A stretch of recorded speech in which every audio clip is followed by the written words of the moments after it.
그 사이에 제자들이 청하여 이르되 랍비여 잡수소서. 이르시되 내게는 너희가 알지 못하는 먹을 양식이 있느니라. 제자들이 서로 말하되 누가 잡수실 것을 갖다 드렸는가 하니 예수께서 이르시되 나의 양식은 나를 보내신 이의 뜻을 행하며 그의 일을 온전히 이루는 이것이니라. 너희는 넉 달이 지나야 추수할 때가 이르겠다 하지 아니하느냐. 그러나 나는 너희에게 이르노니 너희 눈을 들어 밭을 보라. 희어져 추수하게 되었도다. 거두는 자가 이미 삭도 받고 영생에 이르는 열매를 모으나니 이는 뿌리는 자와 거두는 자가 함께 즐거워하게 하려 함이라. 그런즉 한 사람이 심고 다른 사람이 거둔다 하는 말이 옳도다. 내가 너희로 노력하지 아니한 것을 거두러 보내었노니 다른 사람들은 노력하였고 너희는 그들이 노력한 것에 참여하였느니라. 아멘. 성도 여러분, 좋은 아침입니다. 점점 오미크론 확진자와 코로나 바이러스가 기승을 부리는 안타까운 모습들이 매일 연속되는 날이지만 오늘도 하나님께서 여러분의 삶 속에 함께 하신다는 것을 믿고 담대하게 살아가시는 복된 지체들이 되시기를 바랍니다. 사도 요한은 예수님과 사마리아 여인과의 대화를 잠시 중단하고 제자들에게로 대화의 장을 옮기고 있습니다. 이제 식사 시간이 되어 예수님의 제자들은 당신들의 선생님께 먼저 식사하실 것을 권하고 있습니다. 육신의 몸을 입고 이 땅에 오신 예수님께서도 식사를 하셨지만 예수님의 육신의 필요보다 더 중요한 너희가 알지 못하는 양식이 있다라고 말씀하고 있습니다. 이것은 그들의 조상인 구약의 이스라엘 백성들의 광야 생활 40년 동안 하나님께서 특별한 방법으로 그들을 먹이셨던 역사적 사건을 배경으로 하시는 말씀입니다. 신명기 8장 2절로부터 4절에 보면 내 하나님 여호와께서 이 40년 동안에 내게 광야 길을 걷게 하신 것을 기억하라. 이는 너를 낮추시며 너를 시험하사 내 마음이 어떠한지 그 명령을 지키는지 지키지 않는지 알려 하심이라. 너를 낮추시며 너를 줄이게 하시며 또 너도 알지 못하며 내 조상들도 알지 못하던 만나를 내게 먹이신 것은 사람이 떡으로만 살 것이 아니요 여호와의 입에서 나오는 모든 말씀으로 사는 줄을 알게 하려 하심이니라. 이 40년 동안에 내 의복이 헤어지지 아니하였고 내 발이 부르트지 아니하였느니라고 말씀하십니다. 예수님의 제자들은 이 말씀을 머리로는 알고 있었지만 실제적으로 삶의 현장에서 적용해 보지 못했던 것입니다. 이 말씀은 먹을 것이 필요 없다는 것이 아닙니다. 이것은 삶의 우선순위가 무엇인지를 가르쳐주는 내용입니다.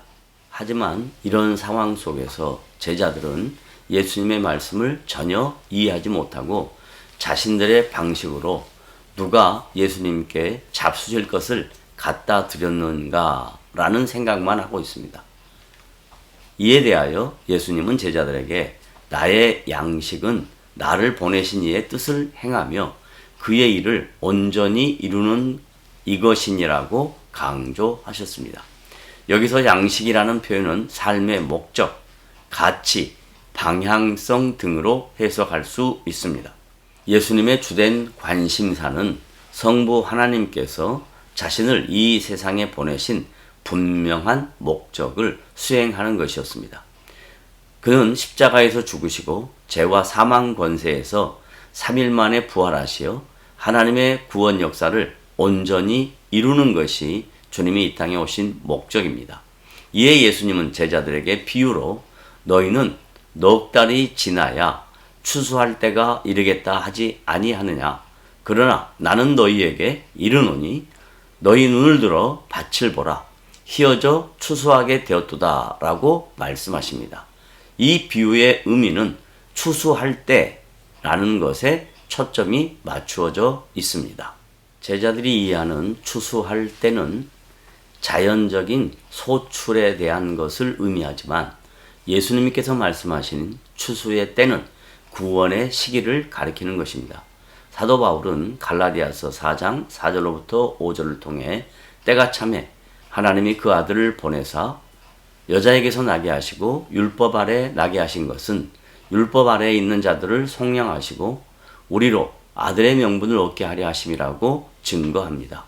성부 하나님께서 성자 예수를 이 세상에 보내신 때는 곧 메시아이신 예수님의 대속 사역을 지칭하는 것입니다.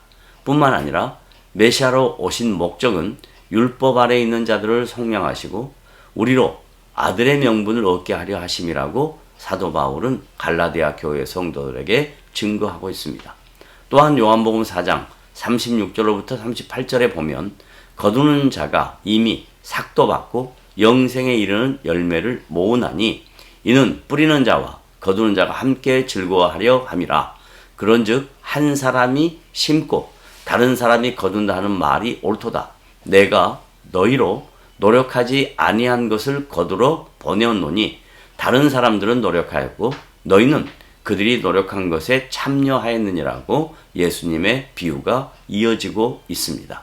이 비유에 대한 사도 바울의 해석은 각자의 역할에 대하여 설명하고 있는 것입니다. 사도 바울은 고린도전서 3장 5절로부터 9절에 보면 바울의 역할이 있고 아볼로의 역할이 있고 그리스도의 역할이 있다라고 말씀하십니다. 그리스도의 역할은 구원을 계획하시고 시작하신 분이시며 완성하신 분으로서 오직 하나님의 절대 주권으로 구원 역사에 쓰임받는 종이신 것입니다. 뿐만 아니라 바울과 아볼로는 하나님의 나라를 이루어가는 일에 쓰임을 받는 도구들이라고 말씀합니다. 성도 여러분, 우리 모두는 하나님의 나라와 영광을 위하여 쓰임받는 귀하고 영광스럽고 존귀한 도구들이라는 사실을 기억하시고 오늘도 성실하게 사시는 복된 지체들이 되시기를 주님의 이름으로 부탁을 드립니다.